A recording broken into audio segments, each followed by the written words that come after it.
नेवता भेजले बानी बेल के पतैया पे, गौरा जी के सैया के ना। नेवता भेजले बानी बेल के पतैया पे, गौरा जी के सैया के ना। एक और लिखली राम राम, एक और लिखली घन श्याम, एक और लिखली राम राम, एक और लिखली घन श्याम। तभी जवा में लिख दिहली नाम देवी मैया के, गौरा जी के सैया के ना। बिचवा में लिख देहली नाम देवी मैया के, गौरा जी के सैया के ना। नेवता भेजले बानी बेल के पतैया पे, गौरा जी के सैया के ना। का खिलाई श्री राम, का खिलाई घन श्याम, का खिलाई श्री राम, का खिलाई घन श्याम। तो का खिलाई हम अपनी देवी मैया के, गौरा जी के सैया के ना। का खिलाई हम अपनी देवी मैया के, गौरा जी के सैया के ना। नेवता भेजले बानी बेल के पतैया पे, गौरा जी के सैया के ना। मेवा मिश्री श्री राम, माखन खियाई घन श्याम। मेवा मिश्री श्री राम, माखन खिलाई घन श्याम।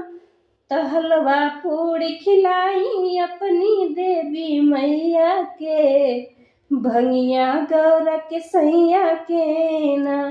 हलवा पूड़ी खिलाई अपनी देवी मैया के, भंगिया गौरा के सैया के ना।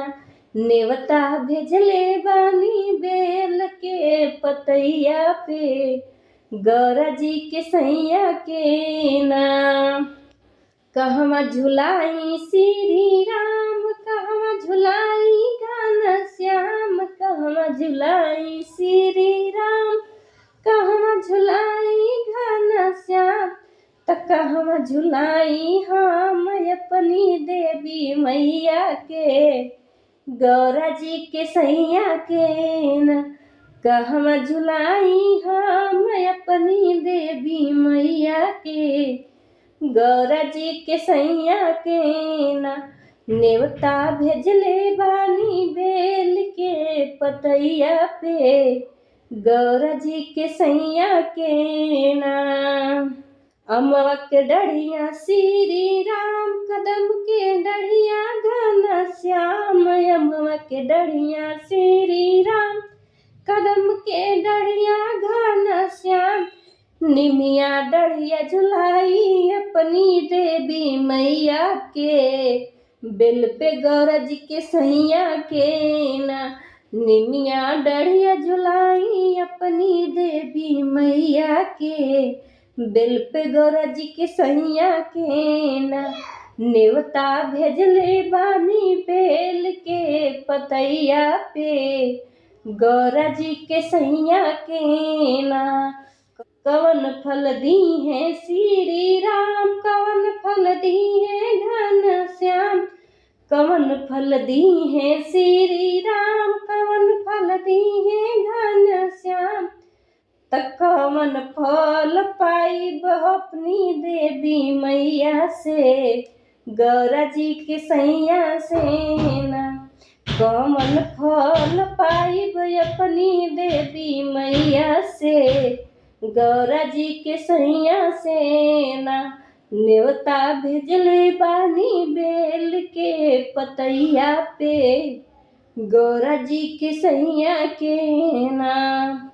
करम फल दी है श्री राम, धर्म फल दी है घन श्याम। करम फल दी है श्री राम, धर्म फल दी है घन श्याम।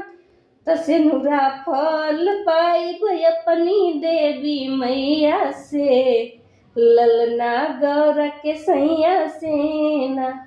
त सिनुरा फल पाइब अपनी देवी मैया से, ललना गौरा के सैया सेना नेवता भेजले बानी बेल के पतैया पे, गौरा जी के सैया के ना।